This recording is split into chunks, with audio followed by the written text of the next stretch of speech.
All right, so now I'm going to show you how to work on the topic 3, DQ1. So first step that you have to do is always go and look for the instructions and help for the DQ post, where I give some instructions on how your submission should look like and what details should it be having. So the first thing that you have to notice here is I provided a template that you can use right here, or you can create one by yourself if you're confident of doing it on your own. And I have provided a link as well where you can collect all the information that you need to complete the DQ. We'll see what all we'll need. And the last step is to remember to approximate or round off your answers to a whole number. All right, so I'm going to use a template that I provided to fill in the information. So I'm going to click on that. So it's downloaded and open that.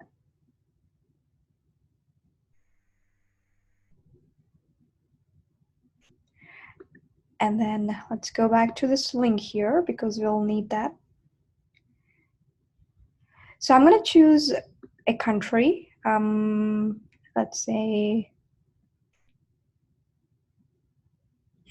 Argentina. So I'm going to choose Argentina.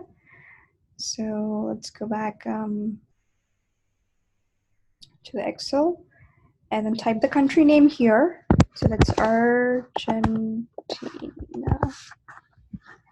And then this part here are the details that you get from the link that is provided.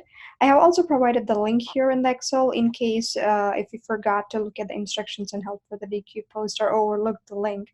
So you can also access the link from here. All right, let's go back to the link and get the information for the population. So you're going to click on the people and society, and then it's going to give you an estimate of 2018 population. So that's what you're going to copy into your Excel. So this is, let's say, I'm going to copy this instead of typing. So let's copy, and then should paste. So perfect. So you have, just going to do some formatting. Okay, so we have the population here.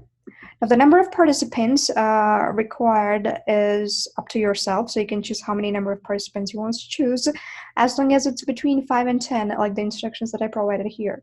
So I'm going to choose somewhere around 7, let's say 7 participants. And the duration in weeks can be any number between 2 and 6 weeks. So I'm going to choose 4 weeks. So my trip consists of 7 participants, and it's for 4 weeks. Now this part here, duration in days, hours, and seconds, is something that you have to fill by yourself. So these are the conversions, time conversions that you have to make, and make sure you're using the cell references for these conversions. So what I'm going to do is always, again, this is just my way of doing it. You can also do or make some modifications. You don't have to exactly follow the method that I'm using here. It's just to provide you an idea. All right, duration for the days, you can type equal to. That's the first step in always typing in the formula. Now don't type equal to 4 times 7. No, that is not called using cell references. We already have a 4 in the duration in weeks cell. So let's use that instead of typing the number 4. So you're going to put equal to, and then you can either click on this cell, so it's going to automatically pull that cell number, or what you can do is you can just type it by yourself. So the number 4 is in B7, so you can type in B7 times. Now converting weeks to days. So 1 week is same as 7 days. So you're going to have B7 times 7. Enter. So when I double click on that cell, what happens is it's going to show me the formula, and this is how I check your work. All right, so you can do the same thing for number of hours. So days to hours conversions. So there are 28 days in your entire trip. So converting those 28 days into hours would be 28 times 24, because there are 24 hours in a day. So I'm going to type in equal to 28, which is in my cell B8 times 24. Enter. So now the same thing goes for hours to seconds. Now here, I noticed some of the students, what they do is they just accidentally do 672 times 60, which is incorrect because you're not converting from hours to minutes, but you're converting from hours to seconds. So first you need to convert hours to minutes. So 1 hour is 60 minutes, and minutes to seconds. So you got to multiply with another 60 again. So don't forget that. So this is how I would check your work. So this is weeks times 7, and then days times 24, and then hours times 60 times 60, which is going to give you duration in seconds. So that's how you fill in this entire row. And then after that, so I'm going to just provide an example for one step, and you're going to follow the same. You can follow the same for the other per day, per hour, and per second. Okay, so for the entire trip, you want to know how many citizens each missionary or participant would talk to. So we have 7 participants totally for the population of this much. Therefore, each participant would talk to this population over 7. So you're doing a division basically. So you're doing this number here, which is B5 over 7.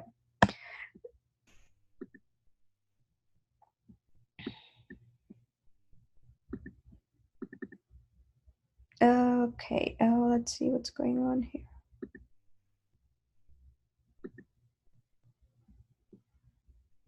All right, so there's some errors. So I'm going to type this in again.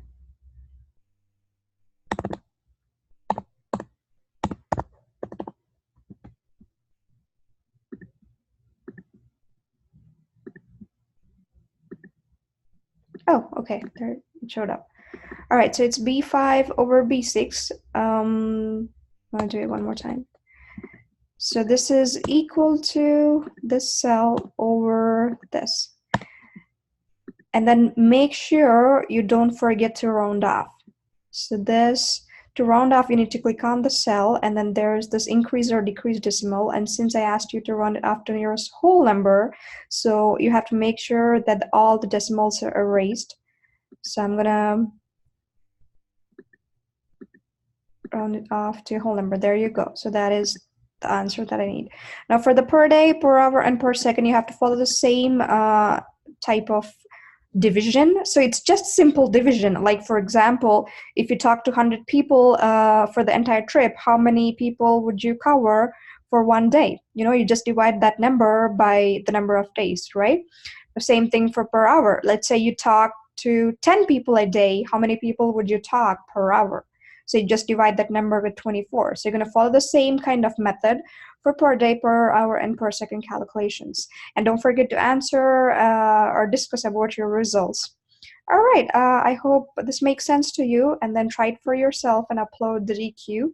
And always I provide a chance for correction, so wait for it.